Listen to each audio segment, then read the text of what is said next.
Delhi Capitals last season one of the worst performance అందించి even ఈ year లో కూడా మెగా ఆప్షన్ లో రిషబ్ పంత్ లాంటి పెద్ద ప్లేయర్ ని వదులుకొని చాలా మందితో చాలా విమర్శలే తీసుకున్నారు ఢిల్లీ క్యాపిటల్స్ మేనేజ్మెంట్. కానీ ఈసారి మాత్రం ఒక అద్భుతమైన స్ట్రాటజీ ప్లే చేసి ఆప్షన్ లో మాత్రం one of the best team pick చేశారు ఈ సీజన్. స్క్వాడ్ విషయానికి వస్తే ముందుగా బ్యాటింగ్ విషయానికి వస్తే బ్యాటింగ్ అయితే చాలా బాగా కనపడుతుంది. ఎందుకంటే జేక్ ఫ్రేజర్ లాంటి అద్భుతమైన అగ్రెసివ్ ఓపెనర్ తో అతనికి తోడుగా కేఎల్ లాంటి అద్భుతమైన క్లాసిక్ ఓపెనర్ ని కూడా కొనగలిగారు. ఈవెన్ కేఎల్ రాహుల్ కి ఈసారి బహుశా కెప్టెన్సీ కూడా ఇచ్చే అవకాశాలు చాలా ఎక్కువగా ఉన్నాయి. కానీ లాస్ట్ సీజన్ లో ఢిల్లీ క్యాపిటల్స్ మేనేజ్మెంట్ అక్షర్ పటేల్ కి కెప్టెన్సీ ఇద్దామని చాలా వరకు ట్రై చేస్తున్నారట. ఒకవేళ అక్షర్ పటేల్ కూడా ప్లే లోకి వచ్చినట్లయితే కేఎల్ రాహుల్ కు దక్కకపోవచ్చు. కానీ ఇప్పుడు చూసుకున్నట్లయితే కేఎల్ రాహుల్ కు చాలా మటుకు ఎక్స్పీరియన్స్ ఉంది. ఈవెన్ అతడు 3-4 ఐపీఎల్ సీజన్స్ మంచిగా కెప్టెన్సీ కూడా చేశాడు. కాబట్టి అతడికి ఇచ్చే అవకాశాలు కూడా చాలా ఎక్కువగా కనపడతాయి. అలాగే ఢిల్లీ క్యాపిటల్స్ వీళ్ళిద్దరు ఒక మంచి అగ్రెసివ్ ఓపెనర్ ఇప్పుడైతే అతడు ఇన్ఫామ్ లో ఉన్నాడు. అతడే ఫ్యాబ్ డు ప్లెసిస్. ఇతడు ఎక్స్పీరియన్స్ తో పాటు కొన్ని రోజులుగా అతడు మంచిగా పర్ఫామ్ చేస్తున్నాడు. ఈవెన్ స్ట్రైక్ రేట్ కూడా దాదాపు 200 మెయింటైన్ చేస్తున్నారు పవర్ ప్లే. ఇది మాత్రం చాలా యూస్ఫుల్ అవుతుంది ఢిల్లీకి మరియు వాళ్ళ టీం. ఇక కరుణ్ నాయర్ బహుశా ఆడకపోవచ్చు. కానీ అతడి స్టాట్స్ చూస్తే సయ్యద్ ముస్తక్ అలీ ట్రోఫీలో అయితే ఈ సీజన్ లో అద్భుతంగా పర్ఫామ్ చేస్తున్నాడు. ఇప్పటికి ఒక సెంచరీ కొట్టి పడేశాడు. ఒకవేళ అదే ఫామ్ ఐపీఎల్ సీజన్ వరకు ఉండగలిగితే అతన్ని కూడా ప్లేయింగ్ లెవెల్ లో ఉండే అవకాశాలు ఉన్నాయి. ఎందుకంటే ఇండియన్ ప్లేయర్ ఎప్పుడైనా లాస్ట్ ఇయర్ దాదాపు 10 కోట్లు పెట్టి సమీర్ రిజ్వీని చెన్నై తీసుకుంది. అతడైతే ఈ ఇయర్ అయితే కేవలం 2 కోట్లకు మాత్రమే రాగలిగాడు. ఇదైతే one of the best by అని చెప్పుకోవచ్చు. ఎందుకంటే Sameer Rizvi one of the biggest sister అని డొమెస్టిక్ క్రికెట్ లో అతడికి పేరుంది. అలానే అతడు అంతే బాగా ఆడగలుగుతాడు. కానీ నాకు చాలా బాగా గుర్తుంది లాస్ట్ సీజన్ లో అతడు సిఎస్కే ఆడినప్పుడు గుజరాత్ అగైనెస్ట్ గా లాస్ట్ 2 బాల్స్ బ్యాటింగ్ వచ్చి అతడు 2 బాల్స్ లో 2 సిక్స్లు కొట్టాడు. అది కూడా one of the top leg spinner అయిన రషీద్ ఖాన్. ఇక వీళ్ళ ఫినిషింగ్ డిపార్ట్మెంట్ విషయానికి వస్తే ఒక అద్భుతమైన ఇండియన్ ఫినిషర్ కొన్నాడు. అదే అశుతోష్ శర్మ. ఇతని బ్యాటింగ్ చూస్తే లాస్ట్ సీజన్ అందరూ బెంబేలు ఎత్తిపోయారు. ఈవెన్ జస్ప్రీత్ బుమ్రా లాంటి పెద్ద బౌలర్ కూడా యార్కర్ వేస్తే విత్ ఈజ్ తో స్వీప్ లాగా షాట్ ఆడి 6 సాధించారు. ఇక వీళ్ళకు వికెట్ కీపర్ల విషయానికి వస్తే కేఎల్ రాహుల్, డొనాల్డ్ ఫెరేరా. ఇతడైతే డెఫినెట్లీ స్టబ్స్ కు మంచి బ్యాకప్ అవుతాడు. ఎందుకంటే అతడు కూడా ఒక సౌత్ ఆఫ్రికన్ మరియు స్టబ్స్ కన్నా అగ్రెసివ్ గా ఆడతాడు. మంచి బిగ్ హిట్టింగ్ ప్లేయర్. అతడు ఇప్పుడు ఎస్ఏ లీగ్ లో అయితే దాదాపు 200 స్ట్రైక్ రేట్ తో మెయింటైన్ చేసి లాస్ట్ 5 to 10 ఓవర్స్ అయితే దద్దరు చేస్తున్నాడు. అభిషేక్ పోర్లే ఇతనైతే డెఫినెట్లీ వన్ డౌన్ లో ఆడించే అవకాశాలు చాలా ఎక్కువగా ఉన్నాయి. ఎందుకంటే ఇతడు యంగ్స్టర్ మరియు జేక్ ఫ్రేజర్ కూడా యంగ్స్టర్ కాబట్టి వీళ్ళిద్దరితో ఓపెన్ చేయించకపోవచ్చు. ఎందుకంటే ఇప్పుడు వీళ్ళకు కేఎల్ వంటి ఎక్స్పీరియన్స్ గాయ ఉన్నాడు కాబట్టి ఓపెన్ చేసేవాడు.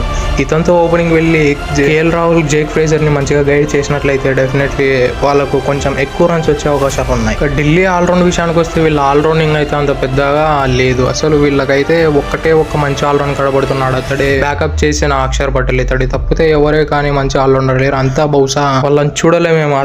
వాళ్ళైతే అంతా డొమెస్టిక్ ప్లేయర్స్. డొమెస్టిక్ లో అయితే బాగా పర్ఫామ్ చేశారని చెబుతున్నాయి స్టాట్స్ మాత్రం. మళ్ళీ వాళ్ళు వచ్చిన తర్వాత ఎలా పర్ఫామ్ చేస్తారు నాకైతే ఇంతవరకు తెలియదు. ఎనీవే వాళ్ళ ఆల్రౌండర్స్ ఎవరో చూద్దాం. నల్కండే, అజయ్ మండల్, మాధవ్ తివారీ, త్రిపూర్ణ విజయ్. వీళ్ళ బౌలింగ్ విషయానికి వస్తే one of the strongest bowling unit అని చెప్పవచ్చు. ఎందుకంటే అగ్రెసివ్ బ్యాటర్స్ యూనిట్ ఉంటే వాళ్ళు కేవలం మ్యాచెస్ మాత్రమే గెలించగలరు. కానీ ఒక అగ్రెసివ్ బౌలింగ్ లేనప్పుడు వాళ్ళు టోర్నమెంట్లు గెలిచే అవకాశాలు చాలా ఎక్కువ ఉన్నాయి. ఎందుకంటే బౌలర్స్ దగ్గర దాదాపు 24 బాల్ ఉంటాయి. అదే బ్యాటర్స్ విషయానికి వస్తే ఒక డ్రీమ్ బాల్ పడితే చాలు బౌలర్ చేతిలోంచి బ్యాటర్ స్మాష్ అయిపోతాడు. ఇక వీళ్ళ బౌలర్స్ పేరు విషయానికి వస్తే one of the big name big shot Mitchell Starc. ఇతన్ని అయితే కేవలం 11 కోట్లకు మాత్రమే పెట్టి కొనగలిగారు. ఎందుకంటే లాస్ట్ సీజన్ లో ఇతడు దాదాపు 24 కోట్లకు వెళ్ళాడు.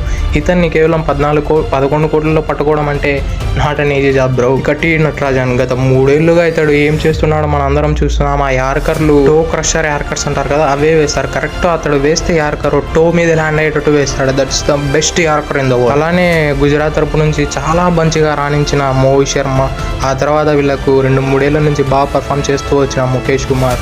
అలానే శ్రీలంకకు చెందిన దిగ్గజ ఫాస్ట్ బౌలర్ అయిన దుష్మంత చమీరా. అలానే మన చైనామ్యాన్ లెగ్ స్పిన్నర్ కుల్దీప్ యాదవ్. వీళ్ళ స్క్వాడ్ అయితే ఇంత స్ట్రాంగ్ గా కనపడుతుంది. నాకైతే మీకు ఎంత స్ట్రాంగ్ గా కనపడుతుంది కింద కమెంట్ లో తెలియదు. ఇక మనం ప్రాబబుల్ ప్లేయింగ్ 11 విషయానికి వస్తే కేఎల్ రాహుల్, జేక్ ఫ్రేజర్ ఆడే అవకాశాలు చాలా ఎక్కువగా ఉన్నాయి. లాస్ట్ సీజన్ మొత్తం అభిషేక్ పోరెల్ మరియు జేక్ ఫ్రేజర్ చేశారు. ఈ season KL Rahul experience candidate వచ్చాడు కాబట్టి ఇతడు బెటర్ గా గైడ్ చేయగలడు. కాబట్టి జేక్ ఫ్రేజర్ ని ఇతన్ని ముందు పంపించే అవకాశాలు చాలా ఎక్కువగా ఉన్నాయి. వన్ డౌన్ లో అభిషేక్ పోరెల్ ఆడించే అవకాశాలు ఉన్నాయి. ఎందుకంటే Abhishek Porel last year one of the promising youngster గా పర్ఫామ్ చేశాడు ఢిల్లీ. నెంబర్ 4 లో హ్యారీ బుక్స్ ఉన్నాడు. ఇతనైతే ఇనిషియల్లీ వాడొచ్చు అనుకుంటా. ఎందుకంటే ఇతన్ని దాదాపు 10 కోట్ల పైన పెట్టి ఆర్టీఎం యూస్ చేశారు కాబట్టి డెఫినెట్లీ ఇతన్ని ఆడించే అవకాశాలు ఉన్నాయి. ఒకవేళ ఇతడు ఫెయిల్ అయినట్లయితే డెఫినెట్లీ రిజ్వీ మరియు డొవానో ఫెరేరా లాంటి ప్లేయర్స్ కూడా బ్యాకప్ లో ఉన్నారు కాబట్టి ఇతన్ని ఇనిషియల్లీ ట్రై చేస్తారు అంతే. నెంబర్ 5 అయితే last year one of the best performance గా నిలిచిన ఢిల్లీ తరపు నుంచి ట్రిస్టన్ స్టబ్స్. ఆ తర్వాత నెంబర్ 6 లో అశుతోష్ శర్మ శర్మ ఆడే అవకాశం ఉంది, ఎందుకంటే అతని ఫినిషింగ్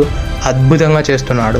ఇంకా నెంబర్ 6-7లో అక్షర్ పటేల్, నెంబర్ 8లో మిచెల్ స్టార్క్, నెంబర్ 9లో కుల్దీప్ యాదవ్, నెంబర్ 10లో నటరాజన్, నెంబర్ 11లో ముఖేష్ కుమార్ బరిలో దిగే అవకాశాలు చాలా ఎక్కువగా కనబడుతున్నాయి. వీళ్ళ బౌలింగ్ లైనప్ చూసుకున్నట్లయితే డెడ్లీయెస్ట్గా ఉంది. అక్షర్ పటేల్, మిచెల్ స్టార్క్, కుల్దీప్ యాదవ్, నటరాజన్, ముఖేష్ కుమార్, వీళ్ళ బౌలింగ్ డెడ్లీగా ఉంది. మెయిన్లీ వీళ్ళ డెప్త్ బౌలింగ్ విషయానికి వస్తే టీ నటరాజన్ మరియు మోహిత్ శర్మని ఇంపాక్ట్ ప్లేయర్ కిందకి తీసుకొస్తారు. ఒకవేళ వీరిద్దరు వస్తే ఒక 8 ఓవర్లు నైట్ మేర్ అని చెప్పుకోవచ్చు బ్యాటర్లు. న్యూ బాల్తో అంటే ముఖేష్ కుమార్ మరియు మిచెల్ స్టార్క్ అయితే అద్భుతమైన బౌలింగ్ చేస్తారు, అది మనం కొన్నేళ్ళుగా చూస్తున్నాం.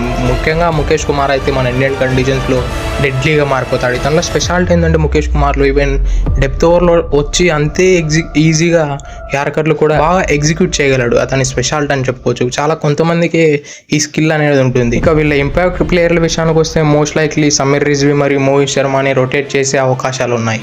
ఇక ఫైనల్లో అయితే ఢిల్లీ ప్రాబుల్ ప్లేయింగ్ 11 ఇలా ఉండే అవకాశాలు ఉన్నాయని నేను ఎక్స్పెక్ట్ చేస్తున్నాను. ఇక మీరేమంటారో కింద కామెంట్లో తెలియచేయండి. That's it for today. ఇలాంటి మరెన్నో వీడియోల కోసం మా ఛానల్ సబ్స్క్రైబ్ చేసి డైలీ ఫాలో కండి. Thank you. Have a nice day.